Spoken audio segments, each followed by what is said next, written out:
Hello, my lovelies, my lovely Shouter here. Welcome back to the Freddy Files. I know it's been a while since you've heard that name, right? I'm very sorry if there hasn't been any uploads of this book in particular, but because of college, I finally finished college. Well, not technically finished. I took a long break to the semester because it was the roughest year that I've had, and this year I think I'm finally going to be able to have free time on my hands to finish reading this book. And I've been hearing comments and stuff about the third book coming. Yes, I will be reading the third book. Do not worry, guys. Uh, I'm sorry if there's no face cam. This is completely uncut, unedited. So bear with me, guys. No face cam yet because my camera appears to be dead and there's something wrong with it. So I can't really do anything about that. I might have to fix it soon. But, anyways, I'm going to start reading and finishing this entire book. So grab your blankets, get your snacks ready, and I'm sorry if you hear noise in the background. That's just my heater. If you can't hear it, that's fine. And it's okay because it got really cold today. I don't know why. Yesterday I was out and I was with friends and there was no heat. No heat. What am I saying? There was no sun, no nothing. It was like a regular day. And then all of a sudden this morning I woke up and it's all cold. So, yeah. Anyway, oh, and some bad news. If for those of you that are wondering, uh, I will not be attending PAX South this year. Unfortunately, due to some things that I have to take care of here at home. But follow my Twitter and my Instagram and my Snapchat because I post things there just so you guys can keep up to date with what I'm doing and what's going on. You know, rather than just having to wait there and wait for me to upload a video, I have social media, guys. All the links that I have will be down in the description below. But, anyways, I'm very sorry about that. But if you guys are going, have fun. And if not, well, hello. I'm going to read a book for you guys. Anyways, let's get started. Chapter 3, Five Nights at Freddy's 3. If you thought it was impossible for Five Nights at Freddy's to take a dark turn, allow us to introduce you to Five Nights at Freddy's 3. The Five Nights at Freddy's 3. Actually, you know, let me stop right there. Guys, I've been getting a lot of comments saying that I can't pronounce that. I know how to pronounce it because it's FNAF. FNAF. I'm going to say it 3 more times. FNAF, FNAF, FNAF. There. I hope you guys are happy. I'm not stupid. Anyway, I had to get that out of my system, so let's keep going. Set 30 years after the horrific events that took place at Freddy Fazbear's Pizza. Though which specific events we're not sure, this game operates on 2 disturbing levels. In the present, you're working at a horror attraction built around the mythos of the infamous murders. Only one animatronic is real, but the phantoms, red hallucinations, quote unquote, of other animatronics also appear every now and again to mess with you. A perpetually failing networks of ventilation, audio, and cameras adds to the torment and needs constant attention. In a series of 7 mini-games, you're working to gain closure for the souls of the 5 children who were murdered at the hands of Purple Guy many years ago. The mini-games are difficult to access, must be completed in the correct order, and even after you do successfully complete them, your current night gets reset. It can be a frustrating process, but one that's ultimately satisfying. Yeah, that is true. Because when this game came out, I had a really difficult time trying to beat this game and stuff. Trust me, I played it and then my brother has played it, but sometimes we both play it, so we're on the same page. The Freddy Scoop. In the dawn of a new era for FNAF. I keep saying FNAF. People need to stop being mad at me for that. And since old phone guy is most likely dead, that means a new phone guy explains that it's been 30 years since the last Freddy Fazbear's Pizza shut down. And the company is trying to capitalize on the restaurant's gruesome past by launching Fazbear Frights, the horror attraction. The attraction opens next week, so they have to make sure everything works and nothing catches on fire. Always important. That's a big caption right there for nothing catches on fire. Always important. After talking to the original designer of the building, the company finds a boarded up room inside the restaurant that they plan on investigating. On night 2, new fungi reveals they've obtained a real animatronic, Springtrap, which they're using for the animatronic. It's loose inside the building, but don't worry, it'll find you. And of course we have a article of a newspaper here from the game itself. Things we learned from old phone guy's training cassettes. In addition to the Springtrap animatronic, new phone guy also found some old training tapes, recorded by, you guessed it, old phone guy. Springlock suits. At one point, Freddy's had 2 springlock suits that doubled as animatronics and mascot costumes. To wear the suits as a costume, you use a hand crank to recoil and compress the animatronic parts around the sides of the suit. Spring locks must be fastened tight in order to keep the animatronic parts compressed, leaving room for a human occupant. The slightest pressure or moisture can cause the spring locks to trip, releasing the machinery and crushing the person inside the suit. That's really scary. When the spring lock suits are in animatronic mode, they're preset to walk toward any sound they hear. On night 4, old phone guy informs you of an incident at the restaurant's sister location involving multiple spring lock failures, at which point the company deemed the suits unsafe and retired them. Or deemed, I mean. And then here you get phone guy's lines. You know, the phone guy's lines, which I'm pretty sure I'm not going to read it.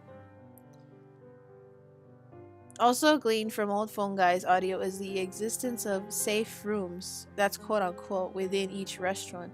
Safe rooms. There is a designated safe room in every Freddy's location. This room is not included in the digital map programmed into the animatronics or in the building security blueprints. This room is hidden to customers, invisible to animatronics, and is always off camera. That's a quote unquote right there, it's interesting. Meaning there are no security cameras in these rooms. On night 4, phone guy reminds employees under no circumstances should a customer ever be taken into this room and away from the show area. On night 6, it's announced that the room is being sealed and that employees should never talk to anyone else of its existence. No one is allowed to enter the room to collect their belongings either. The night end minigames.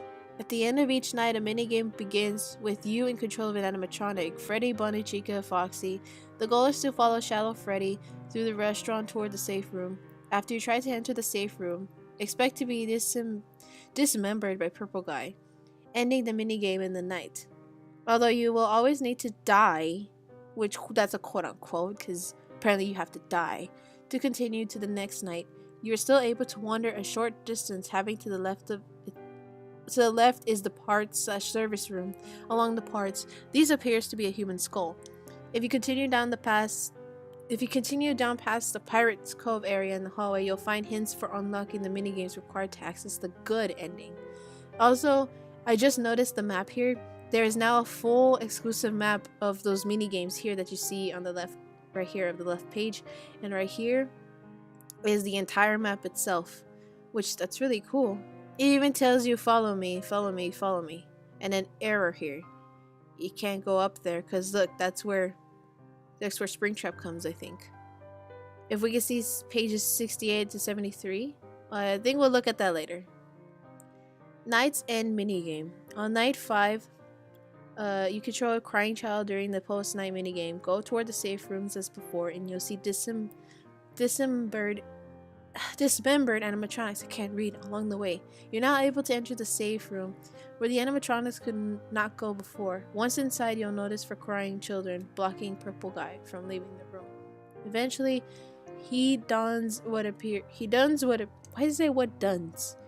what appears to be the empty springlock suit. Sure enough, it soon malfunctions and crushes him. Revenge! If you play the game straight through after the night's 5 end minigame, you see an image of broken animatronics heads, each with a lit eye, faded text in the background that reads "bad ending," which to me was really sad. The good ending is also one that makes me cry. Nightmare mode. As with the 2 prior games, a more difficult night is unlocked after the 5th, called simply and most appropriately Nightmare on this night. The ventilation system fails a lot more quickly than it normally does, so get ready for a challenge. Thanks, Scott. Nightmare. If you beat the game's Nightmare mode, regardless of how you played the minigame, you'll see a newspaper informing you that the attraction has burned to the ground due to the faulty rating. But is that Springtrap watching from the background in the article's picture? Maybe this isn't the end of the Freddy saga after all. It burns. That's the article that was found torn into pieces. The bird text Oh, the blurred text around the article contains development stories from game creators called CAWTHON. Yeah, I was informed of that already. My brother actually told me about that one. Gameplay and strategy. Revenge of the math. I hate math, so this is going to be good use for me. Not counting failure due to a phantom animatronics, you have a certain number of audio uses before the game system goes down. The number of uses changes each night. Then there you see why it changes and how it changes. The camera system will go down more rarely than the other systems. This mainly results from overuse. The ventilation system most frequently fails due to phantom animatronics, similar to the audio. The other two systems fail more frequently as the week progresses.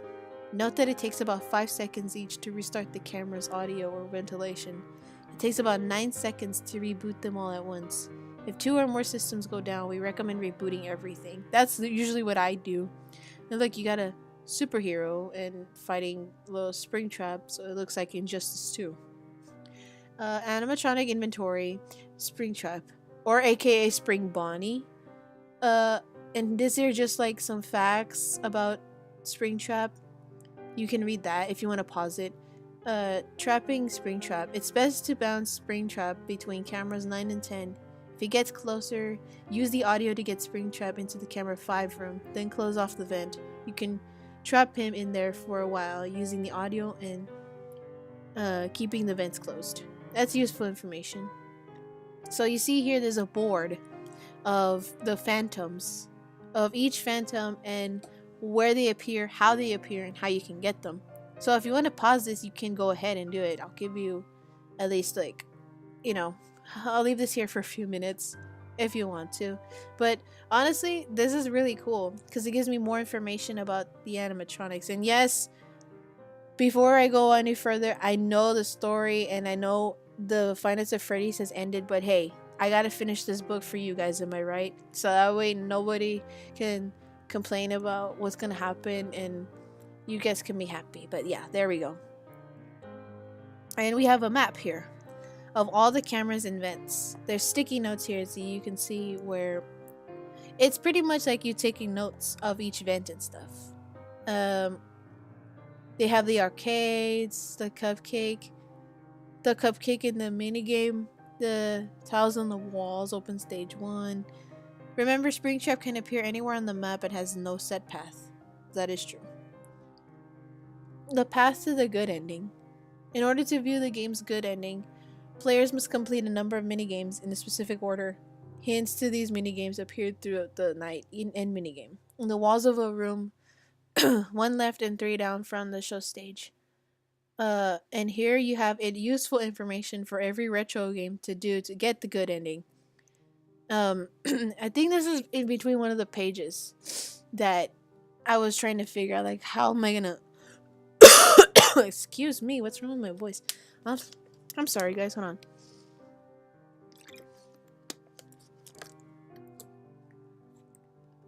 Okay.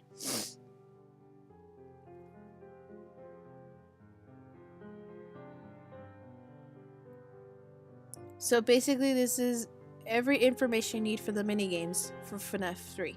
And continuing on and so forth. I like the old keyboard. If you want to pause this, feel free to. Because I really don't have...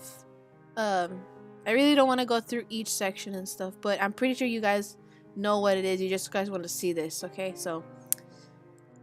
Oh, there's a fun fact here. This number backwards, 842593, as a hexadecimal number is a familiar shade of purple. Really? That's cool. I didn't know that.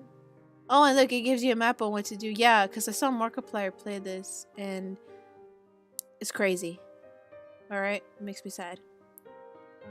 More retro games and the good ending. If you beat the game after going through the mini games properly, you'll see the same ending image as before, except now there are no lights in the animatronic's eyes. Curiously, the 5th animatronic's head, which most believes belonged to Golden Freddy, is missing from the lineup. Faded text in the background reads, "The End." Oh, and yes, everybody knows about this. You can honk Freddy's nose in FNAF 3 by clicking on the poster in the office. Here are some good glitches and codes, glitches, and secrets. Now, I'm pretty sure everybody knows about this by now. There is no custom night in FNAF 3, however, beating Night 5 opens up an extra option in the main menu. From here, players can view the animatronics jump scares, play the mini games as long as the good ending was unlocked, and enable some fun cheats. You can speed up time, equip a Springtrap's radar to help you find him more easily, and even increase Springtrap's aggression level. Well, pass on the last one. Thanks, Scott. So, and these are the rare pictures of Springtrap that we get. Each of them have shown that you can actually see someone in there, and it even says here too. And these are some rare screens that we barely see in the game. If you guys have gotten this, props to you. None of us, I'm pretty sure like 90% of us have not gotten this, except for like the ones that are really good at Five Nights at Freddy's and stuff. But hey, props to you if you get all these rare screens. The lore and theories. The Shadow Bonnie and Shadow Freddy. Though introduced in FNAF 2, Shadow Bonnie and Shadow Freddy don't really take center stage until FNAF 3. Shadow Freddy plays a circular role in the night end minigames, while Shadow Bonnie has its own role to play in the good ending minigames. Just who are these characters and what are their intentions? One theory maintains that Shadow Freddy and Shadow Bonnie are the ghosts of the Freddy's employees who was killed by the Springlock suits. On night 4, Phone Guy mentions multiple simulation Springlock failures at Freddy's sister location. Some fans maintain that multiple simply means that several Springlocks within one suit failed, but what if he meant that 2 suits killed 2 employees at the same time? That's interesting. Theorists believe this explains why the Shadow animatronics want to help the dead children as the ghosts of employees. They feel guilt at not being able to stop the murders. And here's some more fun facts about FNAF and such. So you want to pause it. And here are some fan theories. Why is there a yellow cupcake there? I've never seen that before, unless that was made by fans. Okay. There's been a lot of speculation about Golden Freddy, where he came from, why he seemingly can't move, and why he appears and disappears randomly. One theory says that FNAF 3 provides us with the answer. Golden Freddy uses a Springlock suit. Theorists point to the crumpled sitting position of Golden Freddy and how it matches the sitting position of the empty Springtrap suit in the night end minigame on night 5. Fans also believe this could answer why Golden Freddy appears and disappears like a hallucination. The Springlock suits were retired and presumably destroyed long ago. All that would remain is a ghost of the animatronic. Still, others reject this idea of the basis that Golden Freddy has 4-fingered hands, which would be awkward for a human occupant. Springtrap has 5 fingers. And Chica's Golden Cupcake Pizzas. Oh, it's a recipe. That's really cool.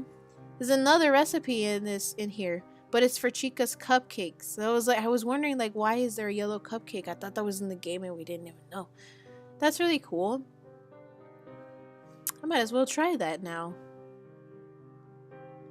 Here we go, guys. Chapter 4, aka Five Nights at Freddy's 4. Five Nights at Freddy's 4, or FNAF 4, makes a huge next step for the series. Gone are the security office, the stationary playable character, and the paycheck wasn't worth much to begin with. But for all this change, FNAF 4 kept the elements players like best. 8-bit minigames at the end of each night, perhaps the most nightmare including animatronics of any game to date, and mysterious Easter eggs that have become the hallmark of the series. That said, this game is punishing. It forces you to crank up the volume in order to hear a variety of stubbly, distinct sounds.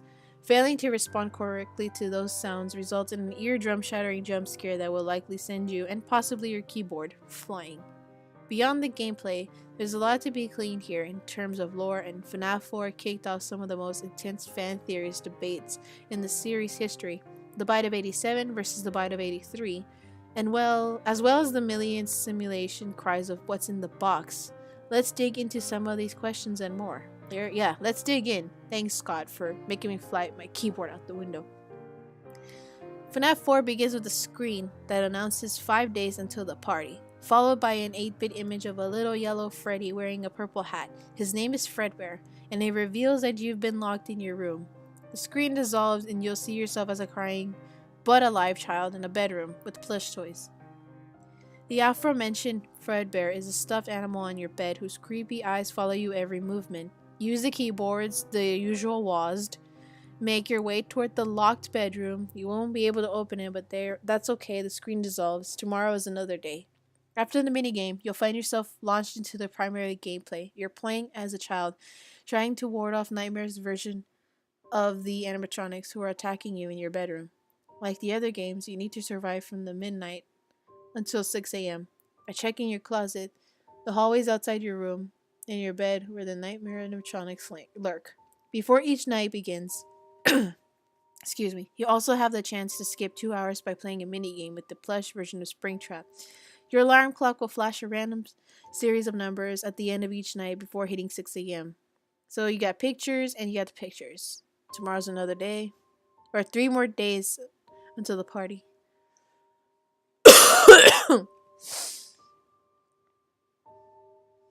Though primary gameplay will take up the majority of your time, there are a number of 8-bit type minigames at the end of each night. The games unravel a story.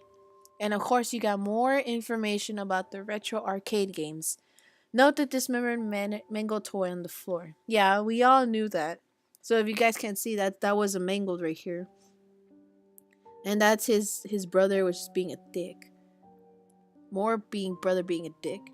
So if you want to pause this and read this, go ahead. And okay, night 7. Beating night 7 brings up a screen with an image of a locked box. You can click on the lock to rattle them, but they won't open. The text reads, "Perhaps some things are best left forgotten for now." But why though? It could be just cleaning utensils, and just to clean up the children's blood. I'm just saying. I don't know. It could be. I'm just saying. Maybe a dead body's in there. We don't even know. Ooh, we got some vintage cassette tapes. They kind of remind me of Guardians of the Galaxy. Sounds. Like we said, this game is punishing on sound. You need to learn how to tune your ear to hear everything. Here's a list of what to listen for. Dog barking, clock chimes, and I never heard dog barking before. Oh wait, yeah, I have. Never mind. Yeah. Distorted audio. Oh, distorted radio. Good luck, those chimes are loud. Well, that's interesting. Sounds to listen for. Breathing, footsteps on gravel, deep slow motion laugh, the metallic sound giggles, dishes clanking, and pitter patter running, followed by a creak. And of course, listen to carefully for the sweetest sound of all, the alarm clock hitting 6 a.m. Hours are exactly 60 seconds long, making each night last exactly 6 minutes. Okay. Oh, and here you've got a map. I'm mapping the animatronics and special events in the FNAF 4. Oh, so this is like the whole picture of the place that they were in. And here's the house and the outside part. Oh, that's crazy. I didn't know about that. I'm sorry if it's like this, but it's in a book, so I can't really like flip it over. Or I could try, but I'm not too sure. Actually, you know what? Screw the uncuts. I'm pretty sure you've already seen, but I'm gonna flip it over. So there you go. There, it's flipped. In my screen, it doesn't look like it did anything, but for you guys are seeing that it's flipped over. So you're welcome. Nightmare Freddy and Nightmare can appear anywhere. It says animatronics inventory Nightmare Freddy. Oh, here we go. So this is useful information on each animatronics of the Nightmare ones. Appearances: he's still the brown bear we've come to know and fear, just a lot more tattered and torn than ever before, and with the monstrous jaw to boot. There are also 3 miniature animatronics called Friddles attached to his body. He reminds me of that SpongeBob episode. Can you reproduce by budding? Can ya? If your flashlight flickers, it means your Freddle count is increasing. Oh, that's used. Okay. Something interesting to note, the full-size animatronic in FNAF 4 have 5 fingers, whereas most of the previous games, the animatronics, except Springtrap, have 4. I did not see that before. How did I not notice that? Nightmare Bonnie and Nightmare Chica stick to the same side of the map as their FNAF counterparts. And of course, the cupcake is now a thing too. And you've got animatronic Foxy, which is, Nightmare Foxy, the film strips, the plushie. I have that exact same plushie. It's like a film strip of what's gonna happen when he jump scares you. Here's Nightmare Fredbear and Nightmare. Scary. Nightmare is much harder to see at a glance since blends in with the shadows. Oh yeah. I can guarantee you I'm not gonna be able to sleep tonight. You've got mini games, codes, glitches, and secrets. You can unlock the 2020 mode. I've seen that before. To win, listen closely and wait for the sound of footsteps. Plush Trap will get up from the chair and start walking forward. Turn on your flashlight each time you hear a few seconds of running to judge where he is. And that's how you win that. And you've got some more pictures here. Nighted minigame Easter eggs, which I don't think I've ever done this before. So this is pretty cool. The girl with pictures along your walk home reveals that the animatronics come to life at night, and if you die, they hide your body and never tell anyone. On the previous screen, a kid holds a spring Bonnie plush. That's cute. Why Fredbear look like Winnie the Pooh over here? Click on the TV in the living room to watch the Fredbear and French TV show. Notice the copyright date, 1983. Oh, I should try that now. Try clicking the nose. Oh yeah, I know about the nose. You can poke his nose. And rare screens. Oh wow. I have never seen these before. Okay, so don't miss these rare screens of FNAF 4 which point to the darker plot twist. Turning around to clear Freddles from the bed. You may get one of these 3 rare screens which show a pill bottle, an IV, and a vase of flowers on your bedside table. That is freaky. The Halloween edition, I've seen that one and it was really cool because I saw Markiplier play it. That is some interesting rare screenshots. Wow, okay. The lore and theories. Okay, so I'm at this point of this video where we see the lores and theories of people. Okay, so in FNAF 4, did we witness the infamous bite of 87 or was it another bite entirely? And you got some more fun facts. Team 83 and Team 87. That's really clever. To see like which theory fitted the most. But I'm just saying, when I first said my theory was that it was all a dream and I thought I was right. And then I saw MatPat's theory and I was like, I told my brother, I told you, but then it's not a dream. Alright, so now I failed on the theory. You're broken. I'm still here. I will put you back together. Isn't that, yeah, that's the Freddy bear. The kids who look like animatronics. According to the theorists, there are 3 kids who look oddly like animatronics we've seen in the FNAF games. Could these kids have been the inspiration to these 3 animatronics, or it's just an Easter egg that has no bearing on canon? Oh! Yeah, that is true. Yeah. I do see it. You see Balloon Boy, the puppet, and Baby. She was a little girl that got eaten, I think. Oh, and then here you got the Pennywise movie. Just saying. Here we go, guys. I think this is the last chapter of this Freddy Files series. So let's just finish this off and get it over with. Chapter 5, Five Nights at Freddy's Sister Location. If you thought FNAF 4 was a departure, allow us to introduce you to Five Nights at Freddy's, a sister location.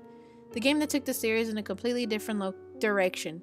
For the first time at FNAF, you're out of the one-room setup and allowed mostly free reign of the building. Added to your night guard's duties are various maintenance tasks, including repairing the animatronics, which you somehow have to do without getting murdered by them. The series continues to get darker with the introduction of Ennard. Trying to explain this character to your grandma. Ennard. As well as the number of mysterious Easter eggs that have launched a whole new strings of theories.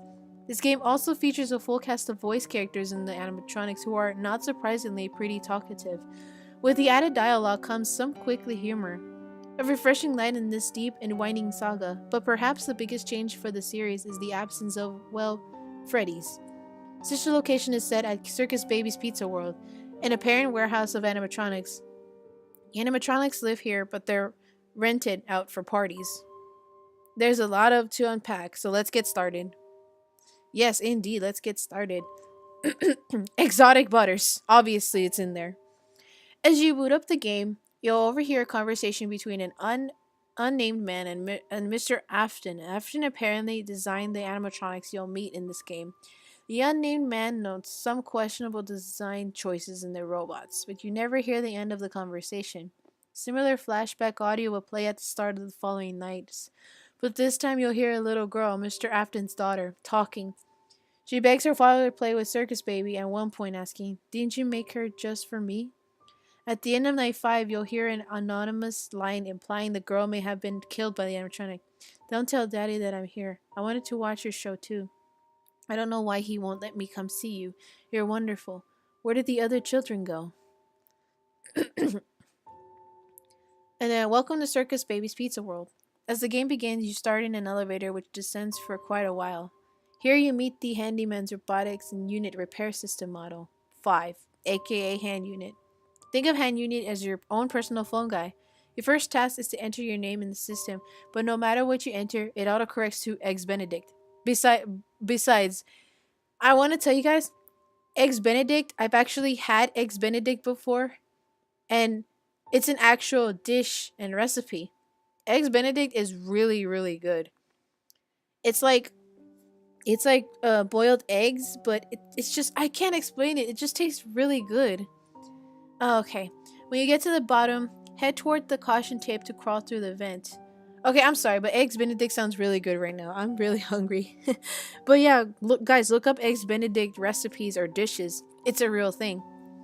As you call, Hand Units explained the Freddy Fazbear's Pizza was a huge success until it was closed down, at which point there was room for a new contender in children's entertainment. The animatronics on this location are rented out for parties. Your job is to ensure they're in good working order. Night 1 is fairly straightforward. Follow the directions offered by Hand Unit to administer a controlled shock to Ballora and Funtime Foxy, which will summon them to their stages. Once they appear, crawl through the vents to the Circus Gallery control module to summon Circus Baby, but she won't appear. I think we all know that. On your elevator ride, you can select a new voice for Hand Unit. He gives you a few hundred options, but since there aren't any numbers on the keypad, you can't actually select the voice. Whatever button you press, it autocorrects to angsty teen, which I think was the funniest thing ever. If you want to read the rest of this, go ahead and pause it if you want. And okay. Your elevator trip tonight includes a musical selection. No matter what you type, you'll get casual bongos. Tonight, you're performing maintenance work on Funtime Freddy. You may not be qualified to do this, but that's okay. You'll be fine. Yeah, says the guy that made me want to get Bun Bun. Spring locks turn red when they're about to trip. Of course, you got a picture of an exotic butters there. As you send Circus Baby to be scooped, you can see the endoskeleton retreating into the darkness. Yeah, that was really sad. And of course, in the picture here, you can see the red means that you are in trouble. The real ending. Follow Circus Baby's directions to get through Funtime Auditorium. It reaches Scooping Room. Hand Unit quickly reveals that you've entered a restricted area. You're on the wrong side of the scooper. Unfortunately, this was all part of Circus Baby's plans. As she explains, if we looked like you, then we should have somewhere to go. You'll be able to catch a glimpse of a new animatronic in the window, Ennard, an amalgam of the animatronics you've met in this game. You'll find yourself powerless to prevent Ennard from scooping your insides out and replacing your skeleton with itself. Now Ennard can use your body to escape into the world. As the credits roll, brightening up the image shows the text "Real Ending" in the lower left corner. What? It tells you that? I didn't know that. At the end of your shift, each night, you'll get to watch a soap opera while munching popcorn. The show is called The Immortal and the Restless. Just like The Young and the Restless. And features a vampire called Vlad arguing with his mistress Clara about the paternity of their precious baby, child support, etc. It's pretty obvious Vlad is the father, and that he and Clara are a bad match. Clara burns down his house, threatens to sell her ring and more, but they ultimately reconcile. That's crazy. You've got gameplay and strategy. Guys, go ahead and pause it if you want, because right now I'm not feeling too well. I don't know. I feel so weird in my stomach. I'm sorry about that, guys. Why do you hide inside your walls when there's music in my halls? All I see is an empty room, no more joy, and empty tomb. It's good to sing all day, to dance, to spin, to fly away.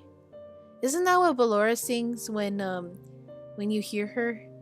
Actually, no, she doesn't sing. That was like a rare thing I found once. My brother told me that she actually sang and stuff, and it was not used in the game at all. And look, Funtime Foxy took over Pirate's Cove. So she or he is now overtaking Foxy. And of course, you've got a map here. Mapping the animatronics and special events in the FNAF sister locations. So this is pretty much the map to where each person is and what to expect and stuff. Pretty interesting. Codes and glitches. Oh, I've seen this before. Is that a kid in Freddy's storage tank? Holy crap. I don't know if you can see that, guys. I really can't tell if you can see it. But that right... Oh, yeah, you can see it. Look. There's two arms. The body and his two little feet and then the head. I'm not too sure if that's what I see or if you guys see something else. Go ahead and leave it in the comments below. Perhaps the biggest secret in sister location is the blueprints, of course. Don't miss the bonus content. On night 3, before heading to Funtime Auditorium, go to Circus Gallery's control room and into the crawl space under the desk to hear a story from Circus Baby. She'll tell you about the first and only night she was on stage. Part of her programming requires her to count children. As soon as there was only one child left in the room with her, she lost control of herself. Her stomach opened and made an ice cream cone. Then she pulled the unfortunate child, a little girl, inside herself. Baby is still haunted by the little girl's screams. There is a very cool, very complicated secret ending. Yeah, I get that. Here are some more information of the retro arcades. If you guys want to pause it and read it, go for it.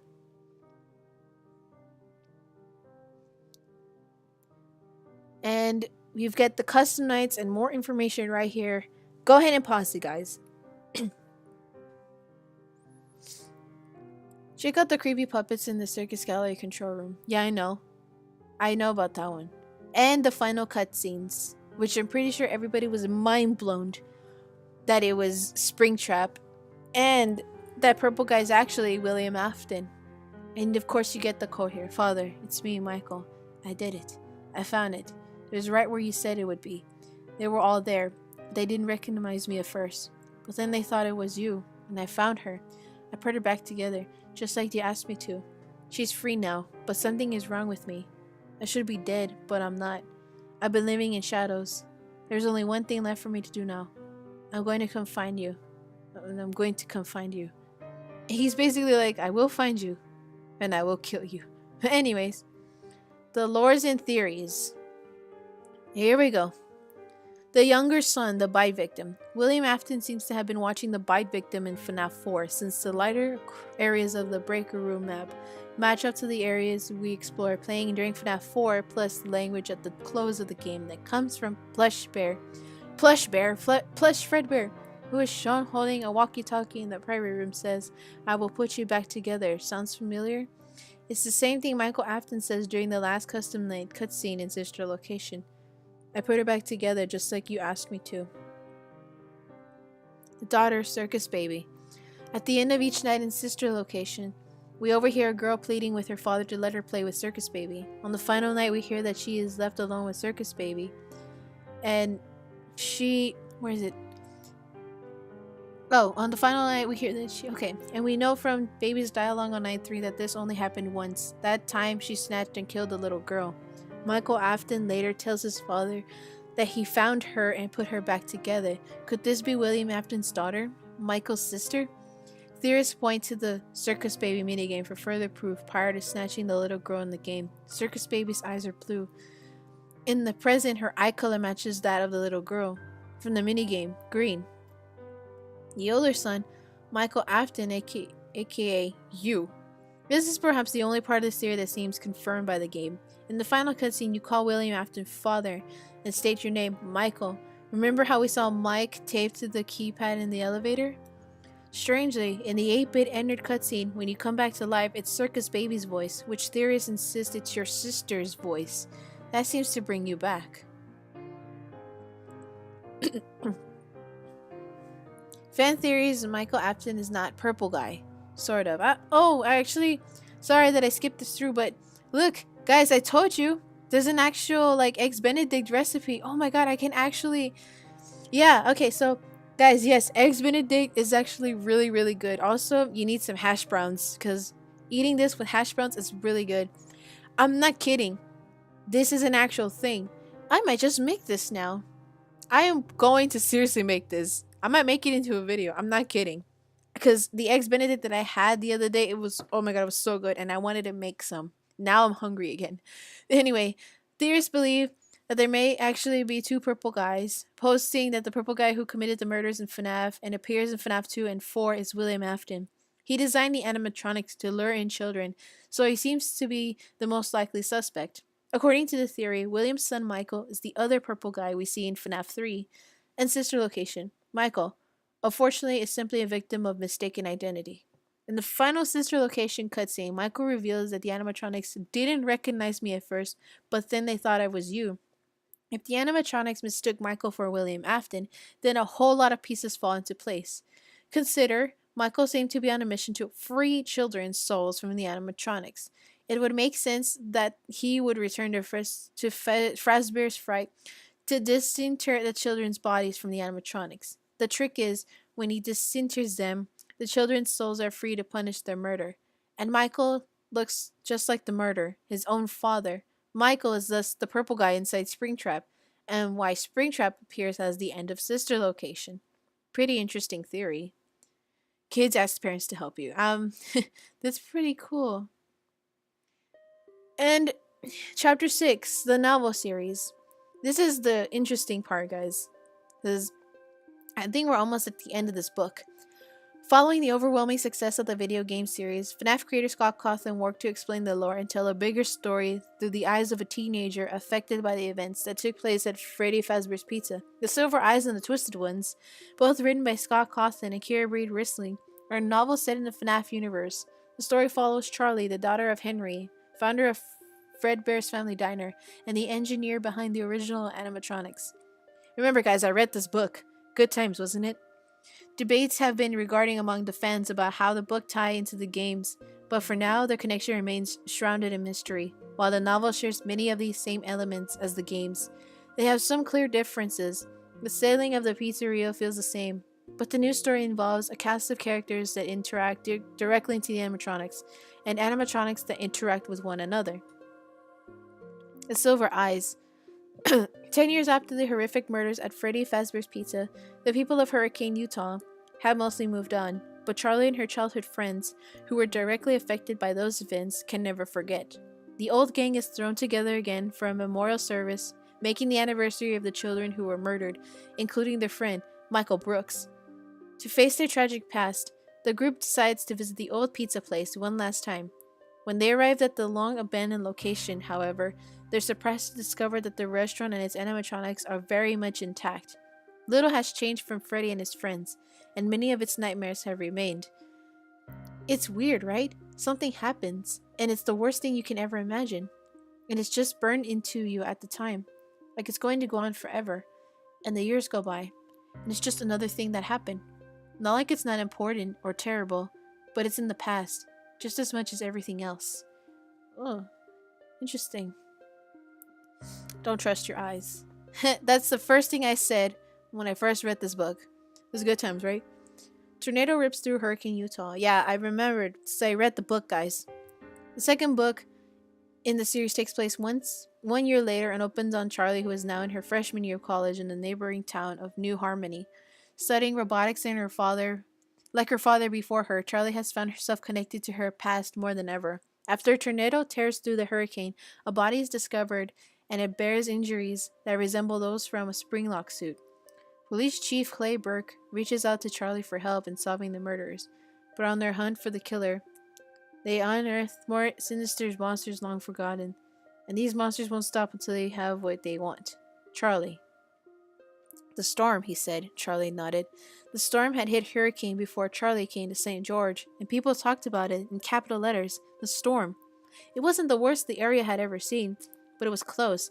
A tornado had risen up from nowhere and ripped through whole towns, raising the house of the grounds with sinister precisions, while leaving the one next to it as untouched. There hadn't been much damage in St. George, but hurricane had seen real destruction. I think that's what Charlie said. No, John. Was it John or Charlie? I'm not too sure. But oh man, I remember good times reading this book. It was crazy. Oh, and here's Charlie. This is what Charlie looks like. That's pretty cool.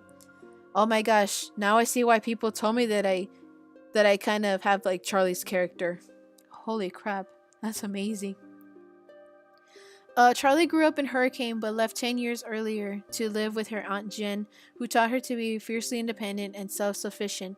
Throughout the course of the series, Charlie becomes increasingly determined to find answers to the mystery of her haunted past, clinging to the few childhood memories that have stuck with her. Though Charlie finds it hard to open up to the others, she very much values her friends and the special bond they share. Charlie appears to have a twin, Sammy, who disappeared, but little is known about him. Charlie always looked like she was about to smile, her brown eyes wide and sparkling, her thin mouth ready to curve up, even when she wanted to sob. The incongruity was a mild betrayal. It's crazy. A toddler snatched. The story had continued over an entire page inside, with pictures of the restaurant, of the family all together, and of her and Sammy. Though neither of the twins were named to the article, in the bottom left corner there was a picture of her father and another man. Their arms were slung around each other, and shoulders they were grinning happily. Afton? Probably. Charlie stared up at the thing in the doorway, and a coldness began to gather in the pit of her stomach. This was not the rabbit she knew. Its eyes shifted back and forth subtly between the twins, taking its time, making its choice. When the eyes settled on Charlie, the cold feeling spread all through her. Then he looked away again, at Sammy, who still hadn't turned around. Then a sudden movement, and the costumes of their hangers all leaped together, covering her so she couldn't see. She heard the toy truck hit the ground and spin in place for a moment. Then everything was still. She was alone, a vital part of her cutaway. That's when Sammy took them. No, that's when Sammy took them. That's when the animatronics took Sammy. What am I saying? I keep messing up. Oh, cool. Oh, cool. Now I know what John looks like. Oh, that's crazy. That's some really cool artwork. Oh, man. Charlie's childhood friend and crush, John, is a writer and a keen observer of the world around him. He cares deeply for Charlie, always offering her support no matter how difficult or dangerous the situation. John is wise for his age, and he can often be quite sarcastic. See, I always imagined John wearing like white t-shirts and jeans, but I never imagined him with a jacket and black hair. I imagined him like brown hair or something, and a little bit different. That's crazy. Jessica, that's Charlie's best friend. After the murders 10 years earlier, Jessica moved to New York with her family. She grew up to be sophisticated and pretty with a love of fashion only surpassed by her love of furnaces. While people often underestimate her, Jessica frequently finds herself taking on the role of leader and strategist. She is one of Charlie's best friends. Aunt Jen. Jen stepped in as Charlie's guardian after the death of her father, Henry. She taught Charlie to be ready for the harshness of the world, which is the reason why Charlie is so independent. Aunt Jen believes painful memories are better left forgotten. Live in the present moment, her Aunt Jen said often, and Charlie had taken it to heart. Don't dwell on the past. Don't worry about things that may never happen. Clay Burke. That's the guy that I was trying to tell my brother about who was that other investigator guy. It was Clay Burke. Is the chief of police in Hurricane as well as the father of Charlie's childhood friend CAWTHON. Clay is one of the few main characters who knows the more intimate details in the case of the missing children.